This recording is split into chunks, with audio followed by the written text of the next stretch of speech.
जय हिंद। देश के सेंट्रल बैंक ने एक डिस्कशन पेपर जारी किया है। रिजर्व बैंक ने इस डिस्कशन पेपर पर आम लोगों से राय मांगी है। इस डिस्कशन पेपर में यूपीआई से भुगतान करने पर चार्जेस वसूल की भी बात कही गई है। भारत में यूपीआई से भुगतान अब कोई नई बात नहीं है। यूपीआई न केवल डिजिटल रूप से पैसों के लेन-देन को आसान बनाता है, बल्कि यह कई मामलों में लोगों के लिए व्यापार के बेहतरीन अवसर भी मुहैया करवाता है। अब तक देश में यूपीआई से भुगतान पर कोई चार्जेस नहीं वसूले जाते हैं। हालाँकि अब रिज़र्व बैंक यूपीआई से भुगतान पर चार्जेस वसूल करने के संकेत दे रहा है।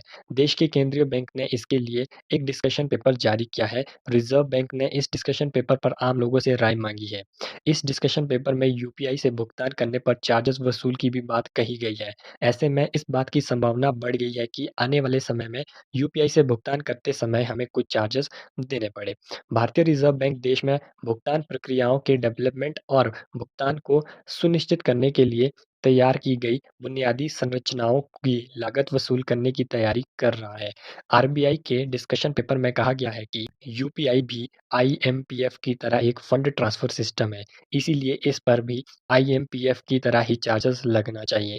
डिस्कशन पेपर में यह भी कहा गया है कि अलग-अलग राशि के लिए अलग-अलग चार्जेस निर्धारित किए जा सकते हैं।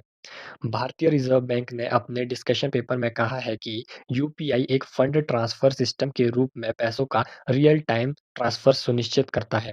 भुगतान के सेटलमेंट की पूरी प्रक्रियाओं को सुनिश्चित करने के लिए पीएसओ और बैंकों को ज़रूरी बुनियादी संरचना तैयार करने पर खर्च करना पड़ता है, ताकि बिना किसी रिस्क के लेन-देन की प्रक्रियाएँ पूरी की जा सकें। रिज़र्व बैंक ने यूपीआई के साथ डेबिट कार्ड से लेन-देन, आरटीजीएस, एनईएफटी आदि सेवाओं पर चार्जेस लगाने पर भी लोगों से राय मांगी है।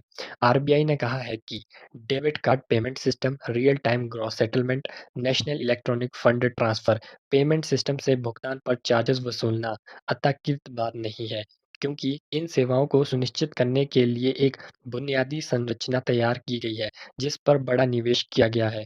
दूसरे शब्दों में कह सकते हैं कि केंद्र बैंक इस सेवाओं के बदले अब पैसे कमाने के विकल्प पर विचार कर रहा है।